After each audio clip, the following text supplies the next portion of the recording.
প্রশ্নমালা 6.1 6.1 এর অঙ্কগুলো দেখব। তো এক নাম্বারটা যদি দেখি, এটা হচ্ছে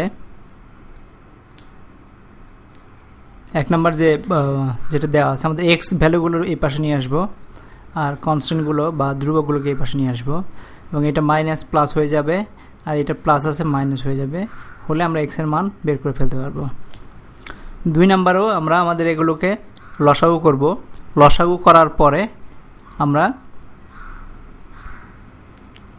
একসাথে করে ফেলবো। যেমন এটা লসাগু করলে এটা হবে a square x by a b minus b square x, এভাবে হবে equals to a square minus b square. তো এখান থেকে আমরা যদি এক্স কমন নেই, কমন নিলে a square minus b square equals to a square minus b square by a b, এটা কেটে যাবে, x equals to a b হবে। 3 নাম্বার আমরা এর আগে যে উদাহরণ দেখেছি, লব এগুলোকে লসাগু করে আমরা উপরের লবটাকে সিম্পলিফাই করব। এগুলো লসাগু করে উপরের লবটা তৈরি করব, দুইটার লব একই সমান হয়ে যাবে। হলে আমরা যদি দুইটার লব একই সমান হয়, ভগ্নাংশ দুইটি যদি সমান হয় এবং নিচের হর যদি একই রকম না হয়, তাহলে লব সমান 0। এটা আমরা জানি, ওই হিসাবে আমরা 3 নাম্বার এবং 4 নাম্বার অঙ্কটা করে ফেলতে পারবো। 5 নাম্বার অঙ্কটাও একই অবস্থা, √3x - 2, এখান থেকে আমরা সরাই নিয়ে যাব। তো এখান থেকে -2 মাইনাস এখানে আসবে আমাদের,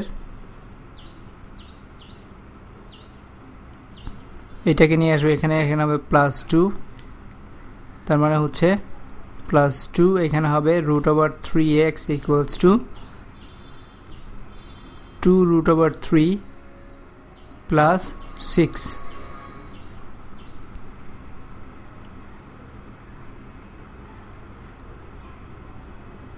তো এখান থেকে আমরা এক্স এর মানটা বের করে ফেলতে পারবো। এটা √√, ডিভাইড বাই √3 হলেই আমাদের এক্স এর মান বের হয়ে যাবে। তো 7 নাম্বার অঙ্কটা, 6 নাম্বার অঙ্কটাও একই রকমভাবে ওয়াই এর মান বের করবে। চলকটা হচ্ছে ওয়াই এর মান বের করে নিতে হবে। 7 নাম্বারে চলক হচ্ছে জেড। এখানে আমরা একটা ট্রিক্স খাটাবো, নিউমেরিক ভ্যালু বা নাম্বার আছে যেগুলো, এটাকে এই পাশে নিয়ে আসবো, এটাকে এই পাশে নিয়ে যাবো, তাতে খুব সহজে জিনিসটাকে সলিউশন করে ফেলতে পারবো। যেটা একটা উদাহরণ আমরা দেখেছি, ঠিক ওইভাবেই 7 নাম্বারটা হবে। 8 নাম্বারটা হচ্ছে এগুলো আমরা লসাগু করে ফেলবো। এটাকে আমরা সহজ করার জন্য অন্য পাশে নিয়ে যাব, তারপর এ এবং বি এই দুটোর লসাগু তৈরি করে আমরা পরে যেভাবে আমরা সমাধান তৈরি করছি সেভাবে সমাধান করে যাব। এটা তো ঠিক একই অবস্থা। এই দুটো লসাগু তৈরি করে আমরা যদি দেখি যে এখানে a প্লাস বি হচ্ছে একই রকম, যদি হর চলে আসে, লব যদি একই রকম হয়, তাহলে লব ইকুয়ালস টু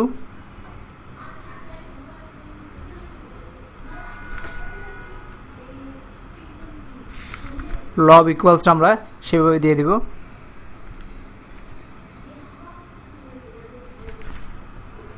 তারপর এক্স এর মান বের করে নেবে। এখানে চলকটা হচ্ছে এক্স, এ বি এগুলো হচ্ছে কনস্ট্যান্ট।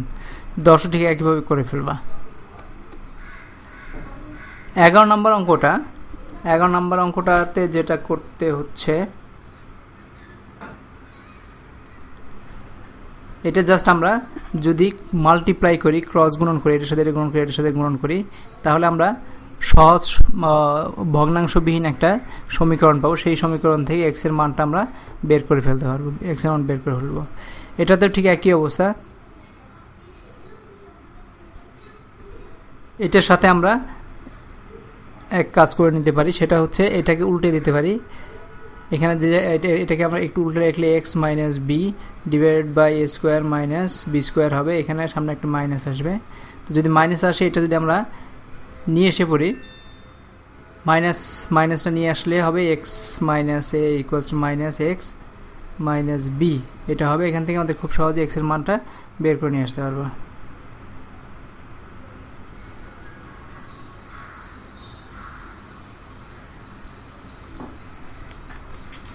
তেরো নম্বর অঙ্কটা দেখি। 13 নম্বর অঙ্কটাও আমাদের লসাগু করতে হবে, লসাগু করে নিয়ে আসতে হবে। তো লসাগু করার আগে আমরা একটা সহজ বুদ্ধি বের করে নিতে পারি।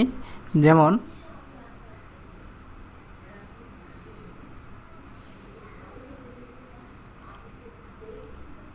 এইখান থেকে বিসি একটা B minus C, C minus A, A minus B যোগ করে নিতে পারি।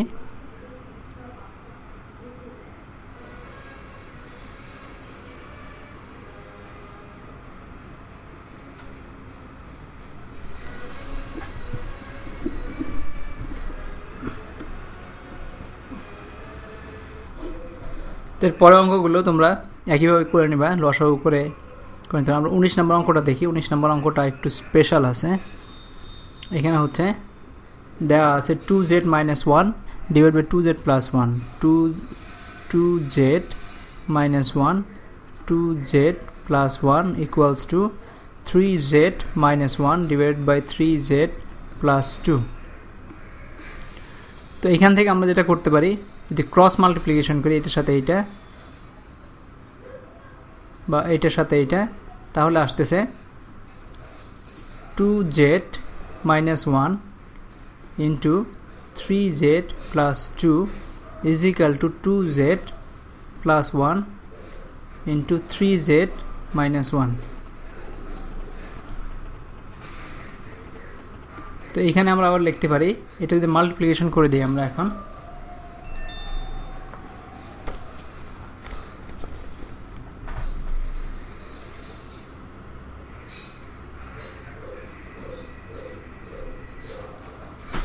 এখানে একটা ট্রিক্স করতে পারি। এখানে মাল্টিপ্লিকেশন করার চাইতে আমরা অন্যভাবে জিনিসটাকে করতে পারি।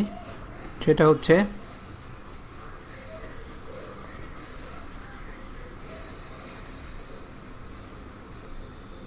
এখানে দেখো 2z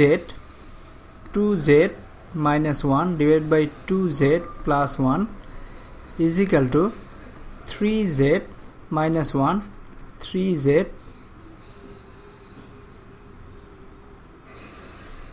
প্লাস 2। তো এখানে আমরা যদি এরকম করি, আমরা যদি 2z plus 1 divide by 2z plus 1 সাথে যদি আবার বলি প্লাস এর মাইনাস 1 মাইনাস 2 যদি লিখি, মাইনাস 2 ইজ ইকাল টু লিখতে পারি। তার মানে মাইনাস 2 প্লাস 1 মাইনাস 2 হচ্ছে মাইনাস 1। তার মানে 3z প্লাস 2 মাইনাস 3 লিখতে হবে আমাদেরকে, divide by 3z plus 2।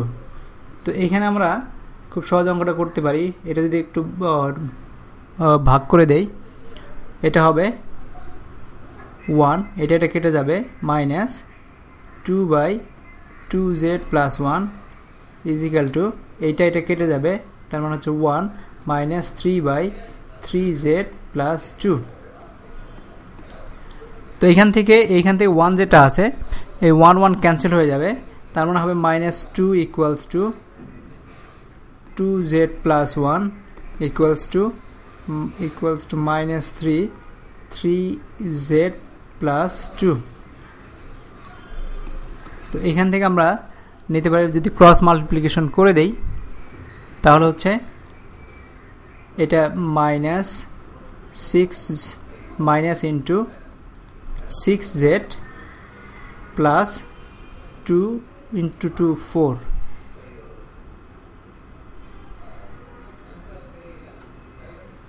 Two into two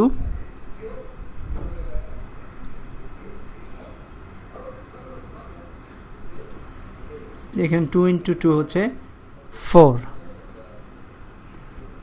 আর এখানে হবে মাইনাস। আর এক কাজ করতে পারি, এখানে মাইনাসটা দরকার নেই, মাইনাস মাইনাস ক্যান্সেল হয়ে গেছে, 6z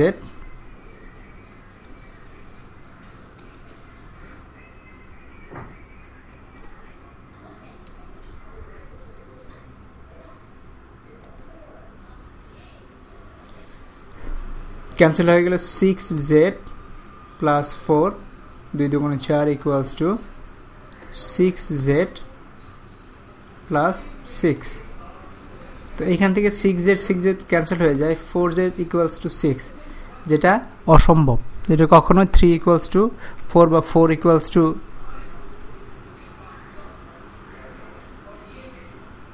4 4 = 6 হতে পারে না, তার মানে এটার সমাধান সেট হচ্ছে বাক্যটি এর সমাধান নাই, তার মানে এটার কোনো সমাধান নাই এবং সমাধান সেট হচ্ছে ফাঁকা। তো এটা হচ্ছে অতএব z = 5 সেট, এটা আমাদেরকে বলতে হবে এভাবে। এটাই হচ্ছে আমাদের আনসার।